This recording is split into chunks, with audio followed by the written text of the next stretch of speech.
जय श्री राम, जय श्री कृष्णा, जय श्री राधे। शिवलिंग एवं शिव मूर्ति स्थापना में शिववास कैसे देखें, इसकी आपको सरल विधि बताएंगे। चलिए शुरू करते हैं। चलिए पहले जानते हैं कि शिववास का विचार कहाँ किया जाता है। शिववास का विचार शिवलिंग एवं शिव मूर्ति स्थापना में किया जाता है, रुद्र यज्ञ में किया जाता है। कुछ विद्वान इसका विचार महामृत्युंजय जप में भी करते हैं। तो आइए कैसे निकालते हैं, इसकी विधि मैं आपको बताता हूँ। बिल्कुल सरल विधि बताता हूँ। इसके लिए सिर्फ एक चीज की जरूरत पड़ती है, वो है तिथि की। तिथियां कितनी होती हैं? तिथियां 15 होती हैं। तिथियां 15 होती हैं,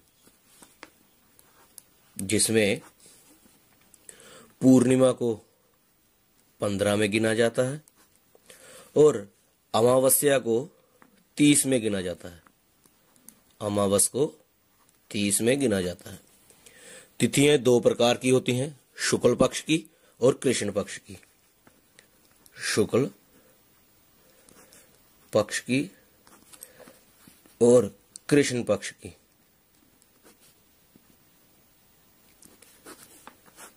कौन सी तिथि होती हैं? पहले प्रतिपदा,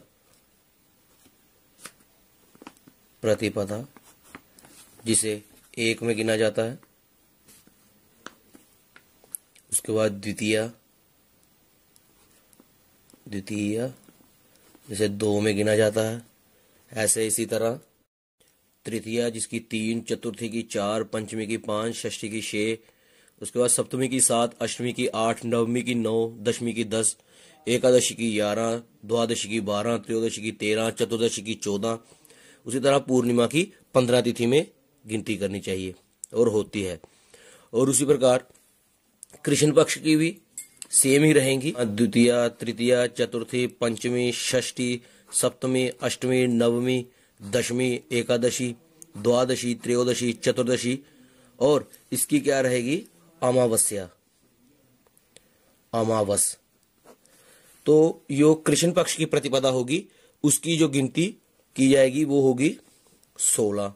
जैसे कि 15 के आगे 16, 17, 18, 19, 20, 21, 22, 23, 24, दशमी को 25, एकादशी को 26, द्वादशी को 27, त्रयोदशी को 28 और चतुर्दशी को 29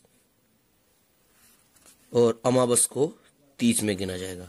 इसी प्रकार जो शुक्ल पक्ष और कृष्ण पक्ष की तिथियों की गणना होगी। अब बात करते हैं शिववास कैसे निकालें। इसका मैं आपको फार्मूला बताता हूं। इसमें क्या करना होता है कि तिथि को क्या करना है? 2 गुना करना है। तिथि को डबल करना है। फिर उसके बाद क्या करना है? उसमें जो उसका शेष आए उसको 5 उसमें प्लस करने हैं। फिर उसके बाद जो शेष बचे उसे 7 से भाग देना है, यानी कि डिवाइड करना है। मैं इसका आपको उदाहरण करके बताता हूं। मान लिया ये हमने तिथि ले ली पंचमी, शुक्ल पक्ष की हमने पंचमी ली। 5 को 2 गुना किया, ये कितना हो गया? 10। उसमें जमा किया 5, ये कितना हो गया? 15 हुआ। अब क्या करना है? इसे 7 से भाग देना है, यानी कि इसे डिवाइड करना है। 7 दूने 14 और शेष बचा 1। अब शेष 1 बचा। अब इसका फल बताता हूं मैं आपको। इसके क्या क्या फल होते हैं यदि शेष 1 बचे, 2 बचे, इसका क्या फल रहता है? शेष 1 बचे तो शिववास कैलाश पर होता है, जिसका फल शुभ लाभ एवं सुख की प्राप्ति देने वाला होता है। शेष 2 बचे तो भगवान शिव का वास गौरी के संग होता है, जिसका फल शुभ लाभ। शेष 3 बचे तो शिववास बैल पर होता है, जो कि कार्य में सिद्धि मिलती है जिससे। यदि शेष 4 बचे तो शिव का वास सभा में, जो कि कष्टकारी होता है। यदि शेष 5 बजे तो शिववास भोजन होता है, यानी कि उस वक्त भगवान जी भोजन कर रहे होते हैं, जो कि दुखप्रदायक होता है। यदि शेष 6 बचे तो रमन कर रहे होते हैं, जिसका फल कष्टप्रद होता है, कष्टदायी होता है। यदि शेष 0 बचे तो शिव का वास शमशान में होता है, जो कि नेष्ट फल देने वाला होता है। जहां हमारा शेष 1 बचा, जिसका फल शुभ है, और शुभ यानी कि ये है सुख, यानी कि सुख देने वाला और शुभ लाभ देने वाला।